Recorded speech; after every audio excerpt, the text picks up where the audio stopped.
नमस्कार दोस्तों, ये पढ़ाई गाँव की पाठशाला में आपका स्वागत है। अभी हमने नंबर सिस्टम के बारे में बात किया।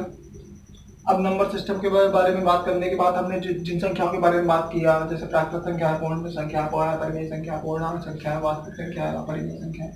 तो थोड़ा सा इनके एग्जाम्पल्स देख लेते हैं, क्योंकि हमको एग्जाम्पल्स इनके ट्रू फॉल्स में आ जाते हैं, तो उसी के अकॉर्डिंग हम इनके कुछ एग्जाम्पल्स आपको समझा देते हैं ताकि आपको चीज़ें समझ में आए और क्लियर रहें। ठीक है, थोड़ा ध्यान से देखिएगा।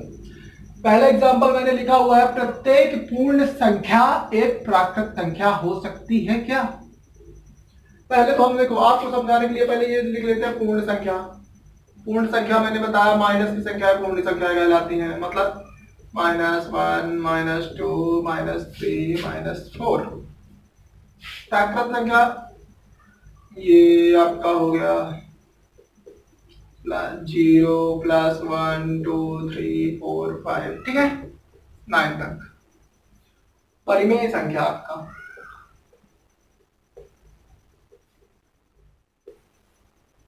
परिमेय संख्या क्या होता है, 1/2 3/2 9/2 7/2 ऐसा होता है, और इन दोनों को मिला के आपका होता है पूर्णांक संख्या है।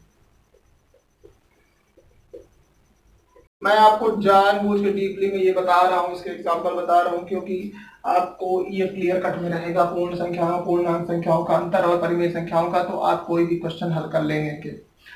पहला आपका बोला जा रहा है, प्रत्येक पूर्ण संख्या एक प्राकृत संख्या हो सकती है क्या। मतलब पूर्ण संख्या हो गई, मान लीजिए आपकी -2, और क्या ये प्राकृत संख्या हो सकती है। आप बताइए, क्या -2 कभी बराबर हो सकता है +2 के? कभी नहीं हो सकता है। इसलिए पहला हमारा जो क्वेश्चन है, प्रत्येक पूर्ण संख्या एक प्राकृत संख्या कभी भी नहीं हो सकती है। अच्छे से नोटिस कर लीजिए, पूर्ण जैसे पूर्ण संख्या का नाम आता है वहां पर माइनस की शुरुआत हो जाती है, और हमारी जो प्राकृत संख्या होती है वो धनात्मक राशि पे होती है। ठीक है, संख्या एक पूर्णांक संख्या हो सकती है। माना कि आपकी वो परिमेय संख्या 7/2 है। ठीक है, अब आपको परिमेय संख्या क्या पूर्णांक संख्या हो सकती है। आगे परिमेय संख्या 7/2, तो क्या वो 1 या -1 के बराबर हो सकती है, -2 या -3 के बराबर +3 के बराबर हो सकती है? नहीं हो सकती है। इसलिए प्रत्येक परिमेय संख्या कभी भी पूर्णांक संख्या नहीं हो सकती है। अगला क्वेश्चन है आपका कि प्रत्येक पूर्णांक संख्या एक पूर्ण संख्या होती है क्या। प्रत्येक पूर्णांक संख्या, देखो पूर्णांक संख्या अपनी प्राकृत संख्या भी हो सकती है, जैसे 4 हो गया, 5 हो गया, 6 हो गया। क्या 4 5 आपको माइनस में पूर्ण और माइनस की संख्या में पूर्णांक संख्या पूर्ण संख्या कहलाती है।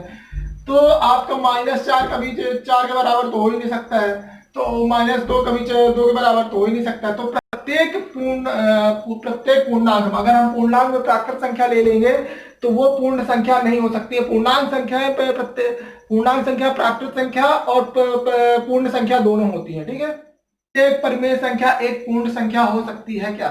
ऊपर हमने बात की प्रत्येक पूर्ण संख्या एक परिमेय संख्या हो सकती है, नहीं।